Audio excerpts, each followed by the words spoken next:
Hello, नमस्कार। मेरा नाम दलबीर है और मेरे इस यूट्यूब चैनल में आपका स्वागत है। मेरे इस यूट्यूब चैनल का नाम इंडियन टेक्निकल फार्मिंग है और आज मैं आपके लिए खेती से जुड़ी एक नई वीडियो लेकर आया हूं। इस वीडियो में आज मैं आपको बताता हूं कि देसी कपास की वैज्ञानिक खेती कब और कैसे करें और कौन कौन सी सावधानी रखें। अगर आप देसी कपास की बिजाई करते हो तो बिजाई के समय कौन कौन सी सावधानी रखें जिससे कि बीज का अंकुरण 100% तक हो, जिससे कि हमें कम खर्च व कम समय में ज़्यादा से ज़्यादा फसल की पैदावार प्राप्त हो, जिससे कि हमें एक अच्छी इनकम प्राप्त हो। इस वीडियो को अंत तक जरूर देखें ताकि आपको खेती से जुड़ी सभी जानकारी प्राप्त हो। अगर आप चैनल पर नए हो तो वीडियो को लाइक, शेयर व चैनल को सब्सक्राइब जरूर करना ताकि अन्य किसानों को खेती से जुड़ी सभी जानकारी प्राप्त हो और आने वाली वीडियो की नोटिफिकेशन आपको मिलती रही। चलो चलिए वीडियो को स्टार्ट करते हैं। यह देसी कपास की किस्में 15 अप्रैल से शुरू होती है बिजाई। हरियाणा में मुख्यतः कपास के 3 तरह के बीज किसानों की तरफ से प्रयोग किए जाते हैं, जिसमें नरमा बिट्टी कॉटन तथा देसी कपास शामिल है। कपास के सभी बीजों की बिजाई अप्रैल से शुरू हो जाती है, जो पूरे महीने में रहती है। देसी कपास लगाने वाले किसानों को हरियाणा सरकार प्रति एकड़ 3,000 रुपये की वित्तीय मदद देती है। इस मदद को प्राप्त करने के लिए राज्य के ऐसे किसानों को मेरी फसल मेरा ब्यौरा पोर्टल पर रजिस्ट्रेशन कराना होता है। रजिस्ट्रेशन की प्रक्रिया 25 जनवरी से शुरू होती है और 31 मई तक रजिस्ट्रेशन करा सकते हैं। जानकारी के मुताबिक किसानों की तरफ से अनुदान के लिए रजिस्ट्रेशन करवाए जाने के बाद उसका भौतिक सत्यापन होगा, जिसके बाद किसानों को अनुदान राशि जारी की जाएगी।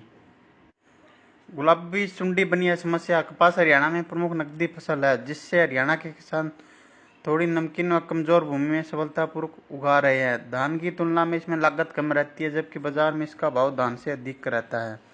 ऐसे में किसान कपास की तरफ अधिक आकर्षित हुए हैं, लेकिन बीते कई वर्षों में उत्तर भारत में होने वाली कपास की फसल पर गुलाबी सुंडी लग जा रही है, जिसमें कपास की फसल खराब हो जा रही है। जिसको देखते हुए बीते कुछ समय से विशेषज्ञ गुलाबी सुंडी मैनेजमेंट के लिए सही टेक्नोलॉजी अपनाने पर जोर दे रहे हैं। वहीं इसी बीच हरियाणा सरकार ने देसी कपास के उत्पादन को बढ़ाने पर जोर दिया है। आज हम बात करते हैं देसी कपास की वैज्ञानिक खेती के बारे में। नंबर 1, देसी कपास की बिजाई के लिए उपयुक्त समय। नंबर 2, खेत का चुनाव। नंबर 3, मिट्टी की जांच। नंबर 4, पानी की जांच। नंबर 5, भूमि। नंबर 6, जलवायु। नंबर 7, खेत की तैयारी। नंबर 8, फसल पद्धति या फसल चक्कर। नंबर 9, बीज का चुनाव, बीज की उन्नत किस्में, बीज का उपचार, बीज की मात्रा। नंबर 10, बिजाई या फसल की बुआई। नंबर 11, फसल की बुआई सिंचित तथा असिंचित क्षेत्रों में। नंबर 12, खरपतवार की रोकथाम। नंबर 13, 30 दिन बाद सिंचाई। नंबर 14, 30 दिन बाद निराई या गुड़ाई। नंबर 16, 60 दिन बाद सिंचाई या फिर वर्षा।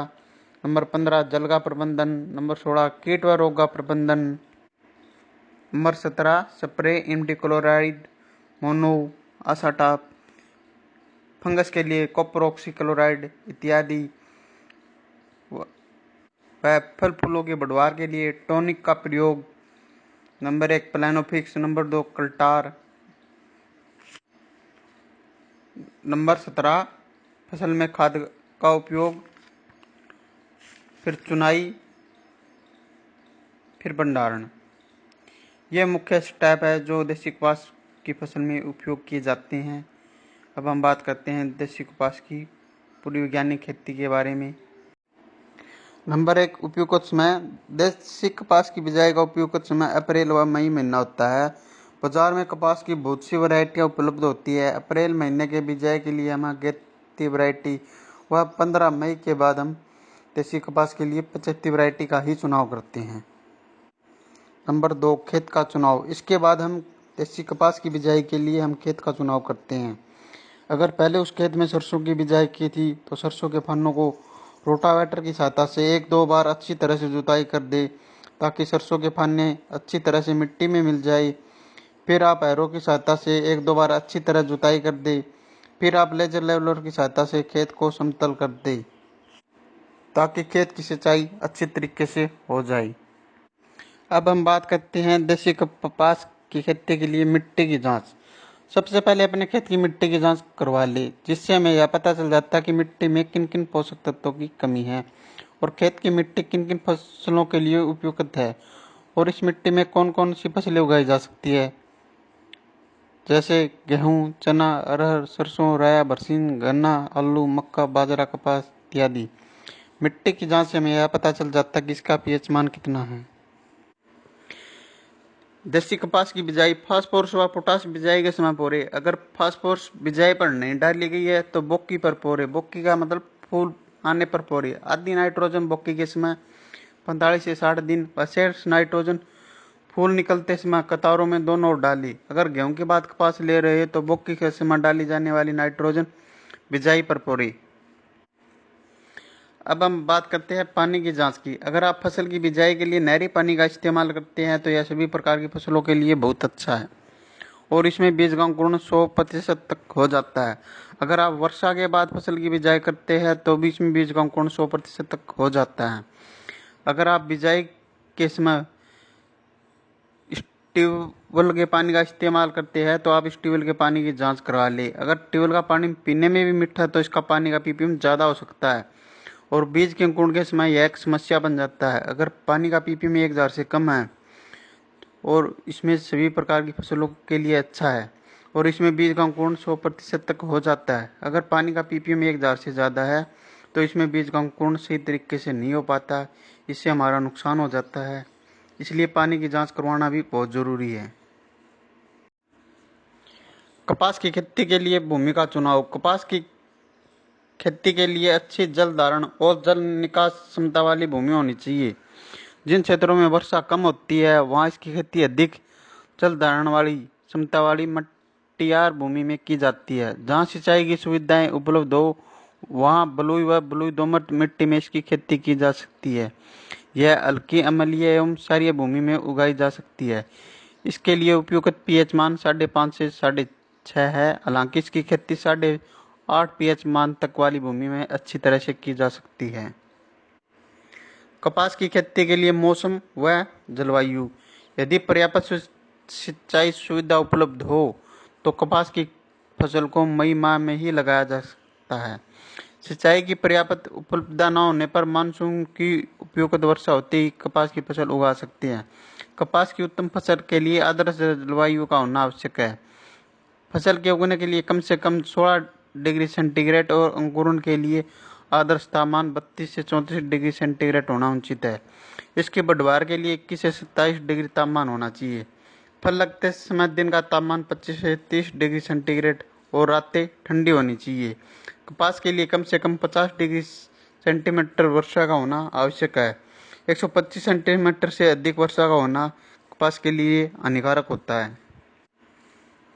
कपास की उन्नत खेती के लिए खेत की तैयारी। उत्तरी भारत में कपास की खेती मुख्यतः सिंचाई आधारित होती है। इन क्षेत्रों में खेत की तैयारी के लिए 1 सिंचाई कर 1 से 2 गहरी जुताई करनी चाहिए। इसके बाद 3 से 4 हल्की जुताई कर पट्टा लगाकर बुआई करनी चाहिए। कपास का खेत तैयार करते समय इस बात का ध्यान रखना चाहिए कि खेत पूर्णतः समतल हो ताकि मिट्टी की जल धारण व जल निकास क्षमता दोनों अच्छी हो। यदि खेतों में खरपतवार की ज़्यादा समस्या न हो तो बिना जुताई या न्यूनतम जुताई से भी कपास की खेती की जा सकती है। दक्षिणी व मध्य भारत में कपास वर्षा आधारित काली भूमि में उगाई जाती है। इन क्षेत्रों में खेत तैयार करने के लिए गहरी जुताई मिट्टी पलटने वाले हल से रबी फसल की कटाई के बाद करनी चाहिए, जिसमें खरपतवार नष्ट हो जाते हैं और वर्षा जल का संचय अधिक होता है। इसके बाद 3 से 4 बार हैरो चलाना काफ़ी होता है। बुआई से पहले खेत में पट्टा लगाते हैं ताकि खेत समतल हो जाए, या फिर आप लेजर लेवलर की सहायता से खेत को समतल कर सकते हो। अगर आप गोबर की खाद का इस्तेमाल करते हो तो 8 से 10 ट्रॉली 1 एकड़ के लिए पर्याप्त रहती है। यह खाद मिट्टी में अच्छी तरह मिलाकर जमीन को समतल कर दे। अब हम बात करते हैं फसल पद्धति या फसल चक्कर। फसल चक्कर एक ऐसी प्रणाली है जिसमें फसलों को इस क्रम में बोया जाता है जिससे कि मृदा की उर्वरता शक्ति बनी रहे। एक सफल उत्पादन के लिए उत्तरदायी प्रमुख कारकों में से एक फसल चक्कर एक महत्वपूर्ण स्थान रखता है। फसल चक्कर अपनाने का मुख्य उद्देश्य प्राकृतिक संसाधनों का उपयोग करके उसमें अधिक फसल उत्पादन करना होता है। किसी भी खेत में फसल को अदल बदल कर बोना, हेरफेर कर बोना फसल चक्कर कहलाता है। ऐसा करने से मृदा की उर्वरता शक्ति बनी रहती है और पैदावार भी बहुत अच्छी होती है। किसी भी खेत में एक निश्चित समय में उसकी मृदा की उर्वरता शक्ति को बनाए रखने जाने वाली फसलों के क्रम को फसल चक्र कहते हैं। किस क्षेत्र की भूमि, जलवायु, अन्य वातावरणीय कारकों के आधार पर विभिन्न फसल चक्र अपनाए जाते हैं। एक अच्छे फसल चक्र को अपनाकर एक किसान अपनी भूमि में अधिक से अधिक लाभ कमा सकता है। फसल चक्रों की संख्या 3 होती है। 1 वर्षीय फसल चक्र जैसे मक्का के बाद गेहूं, 2 वर्षीय फसल चक्र ज्वार, बरसीन, धान, मक्का। इसके अतिरिक्त फसलों के चक्रों के आधार पर फसल चक्र को वर्गीकृत किया गया है। रबी की फसल में अपनाए जाने वाले फसल चक्र, खरीफ की फसलों में अपनाए जाने वाले फसल चक्र और जायद की फसलों में अपनाए जाने वाले फसल चक्र। फसल चक्र के सिद्धांत: उथली जड़ वाली फसलों के बाद गहरी जड़ वाली फसलों को उगाना चाहिए। अधिक खाद की आवश्यकता वाली फसलों के बाद कम खाद की आवश्यकता वाली फसलों को उगाना चाहिए। अधिक जल की आवश्यकता वाली फसलों के बाद कम जल की आवश्यकता वाली फसलों को उगाना चाहिए। फलीदार फसलों के बाद अफलीदार फसलों को उगाना चाहिए। कृषि संसाधनों का प्रयोग क्षमतापूर्ण ढंग से करना चाहिए। भूमि कटाव से प्रभावित क्षेत्रों में फसल चक्र में आच्छादित फसलों का समावेश होना चाहिए। फसल चक्र के लाभ: किसी खेत के प्रति इकाई क्षेत्रफल में से एक निश्चित समय में होने वाले उत्पादन में वृद्धि होती है। विभिन्न फसलों का कार्यकाल निश्चित हो जाने से उनके आवश्यक बीज का तथा खरपतवारनाशी आदि का उचित समय के अनुसार प्रयोग किया जा सकता है। फसल चक्र में गहरी कम उथली वाली जड़ों के सम्मिलित होने के कारण भूमि की ऊपर की सतह तथा नीचे की सतह से पोषक तत्वों का फसल चक्र द्वारा उचित व तेजी से अवशोषण होता है। एक फसल चक्र को अपनाने से मृदा संरक्षण में कमी आती है, क्योंकि फसल चक्र में आच्छादन फसलों को सम्मिलित किया जाता है। कृषकों को वर्ष भर कार्य करने का अवसर मिलता है। फसल चक्र के लाभ: मृदा की उर्वरता शक्ति में वृद्धि होती है। मृदा के भौतिक, रासायनिक तथा जैविक गुणों में सुधार होता है। सघन फसल चक्रों को अपनाने से भूमि में जीवांश पदार्थ की मात्रा में वृद्धि होती है। उचित फसल चक्र को अपनाने से भूमि में पनपने वाले विभिन्न बीमारियों के प्रभाव में कमी आती है। फसल चक्र अपनाने से कीटों तथा खरपतवारों पर भी नियंत्रण होता है। अब हम बात करते हैं देसी कपास के लिए बीज का चुनाव, बीज की किस्म या वैरायटी या बीज का उपचार, बीज की मात्रा। हमें अपने खेत में फसल की बिजाई करते समय ऐसे बीज का चुनाव करते हैं जो कि अपने क्षेत्र और एरिया के हिसाब से ठीक हो। बीज का चुनाव हमें मिट्टी, समय व पानी के अनुसार ही करना होता है, क्योंकि दोमट मिट्टी के लिए अलग, रेतीली जमीन के लिए अलग अलग व समय के अनुसार अलग अलग वैरायटी मार्केट में उपलब्ध होती है। बीज की वैरायटी: हम एक ऐसी वैरायटी का चुनाव करते हैं जो हमारे क्षेत्र व जमीन व पानी के हिसाब से ज़्यादा उत्पादन देती हो। हमें एक ऐसी कंपनी के बीज का चुनाव करना होता है जो कंपनी सरकार के द्वारा रजिस्टर्ड हो, जैसे राशि, यूएसए, शक्तिवर्धक। बीज खरीदते समय हमें बीज का पक्का बिल अवश्य लेना चाहिए, जिससे कि बीज के डुप्लीकेट होने के चांस कम होते हैं और एक अच्छा ओरिजिनल बीज हमें एक अच्छा उत्पादन देता है।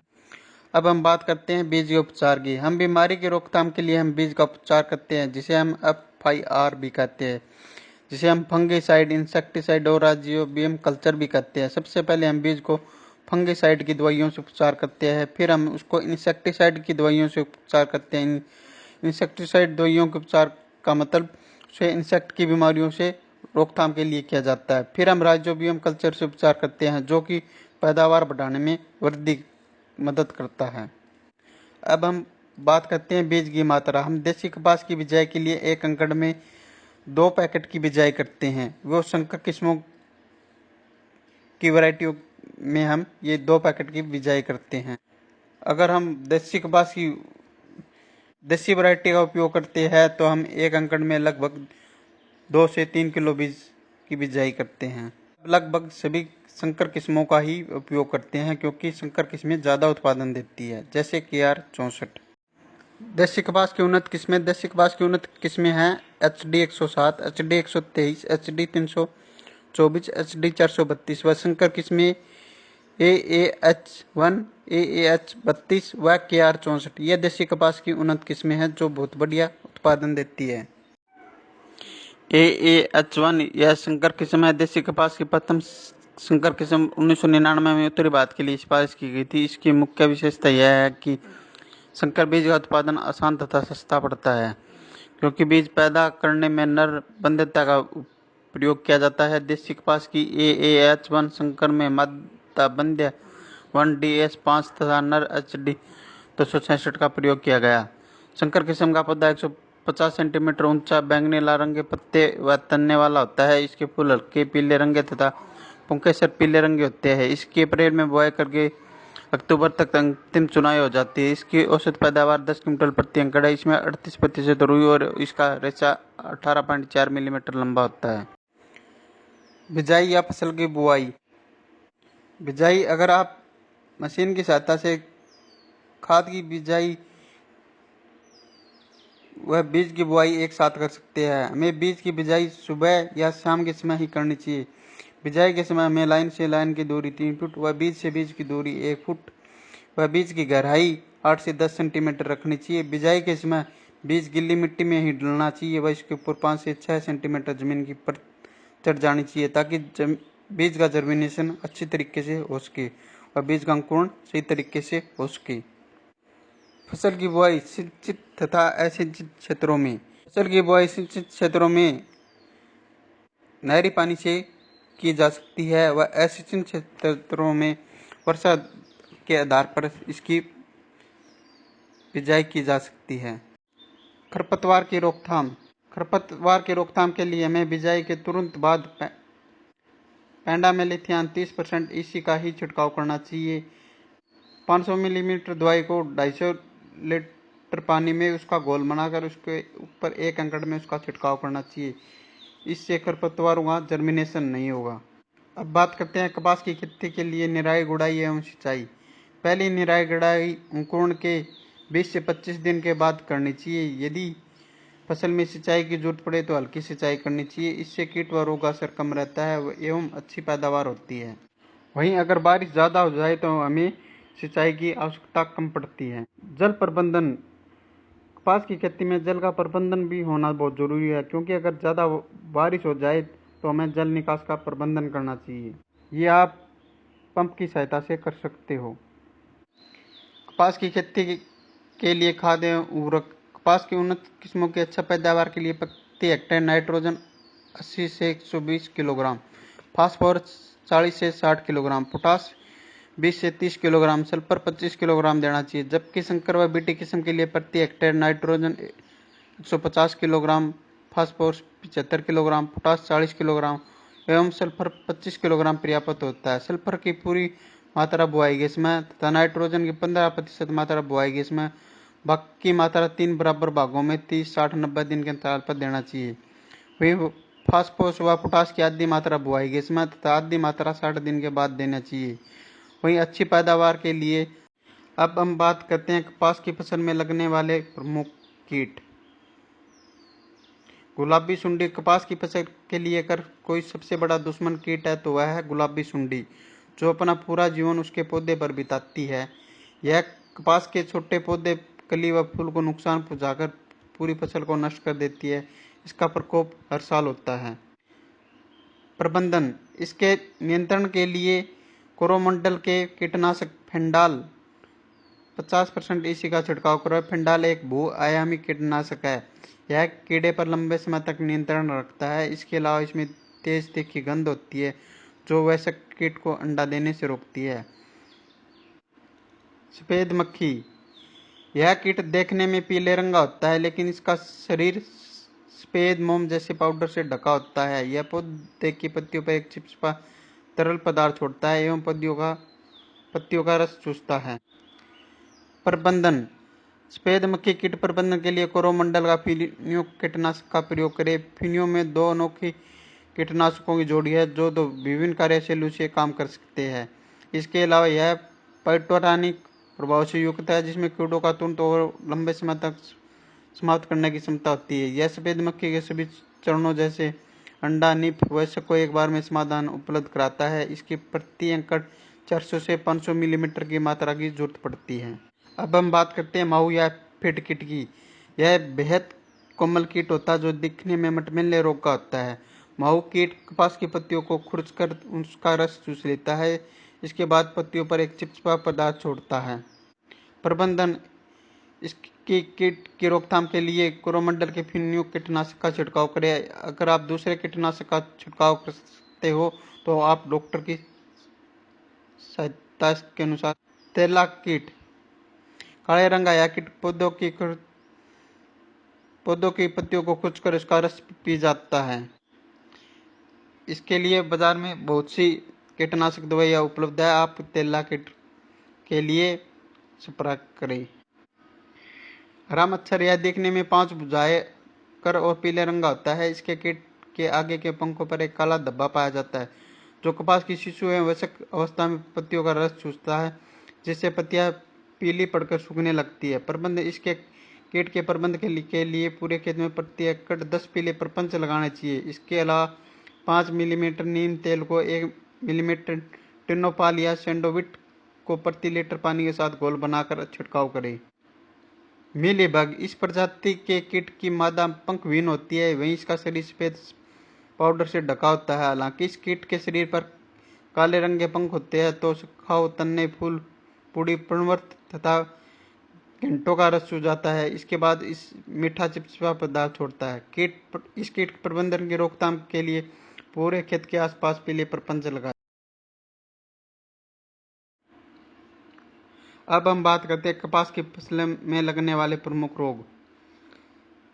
नंबर 1 जीवाणु झुलसा एवं कोणीय धब्बा रोग। नंबर 2 मायरोथोसिस पत्ती धब्बा रोग। नंबर 3 अल्टरनेट या पत्ती धब्बा रोग। नंबर 4 पौध अंगमारी रोग।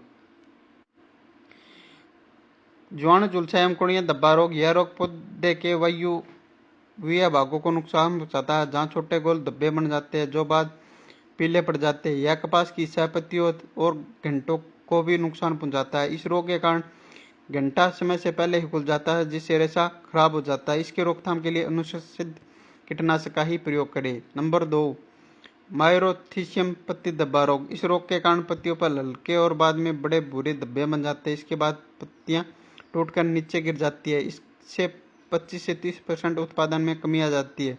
रोकथाम के लिए अनुशंसित कीटनाशक का ही प्रयोग करें। अल्टरनेट या पत्ती धब्बा रोग मौसम में अत्यधिक नमी के कारण पत्तियों पर हल्के भूरे रंग के धब्बे बन जाते हैं, जिसके कारण आखिर में पत्तियां टूटकर गिर जाती है। ठंडे में मौसम में इस रोग उग्रता अधिक होती है। इसके रोकथाम के लिए अनुशंसित कीटनाशक का ही या डॉक्टर के परामर्श के अनुसार ही इस कीटनाशक का प्रयोग करें। नंबर 4 पौध अंगमारी रोग। यह रोग पौधे की मूसले जड़ों को छोड़कर मूल तंतुओं को नुकसान पहुंचाता है, जिसके कारण पौधा मुरझा जाता है। रोकथाम के लिए अनुशंसित कीटनाशक का ही प्रयोग करें। अब हम बात करते हैं कपास में स्प्रे। कपास में 30 दिन के बाद हल्के दवाई का ही स्प्रे करें, जैसे इमिडाक्लोप्रिड मोनो। उसके बाद आप बीमारी के अनुसार भी आप स्प्रे कर सकते हो, या फिर आप टाटा आसाटा 50% इसी का छिड़काव करें। अगर आप फंगस की दवाई की बीमारी के लिए रोकथाम के लिए छिड़काव करते हैं तो आपको प्रोक्सीक्लोराइड का ही प्रयोग करें। अगर आपके खेत में फल फूलों की संख्या को बढ़ाना चाहते हो तो प्लानोफिक्स कल्टार जैसे टॉनिक का प्रयोग करें, जो खेत में फूलों की संख्या में बहुत भारी मात्रा में जबरदस्त वृद्धि करता है। जिससे फूलों की संख्या में वृद्धि होती है, वह फूलों का झड़ना बंद हो जाता है, इससे उत्पादन में भारी वृद्धि होती है। अब बात करते हैं उत्पादन की। कपास की खेती से उत्पादन। कपास की चुनाई लगभग नवंबर व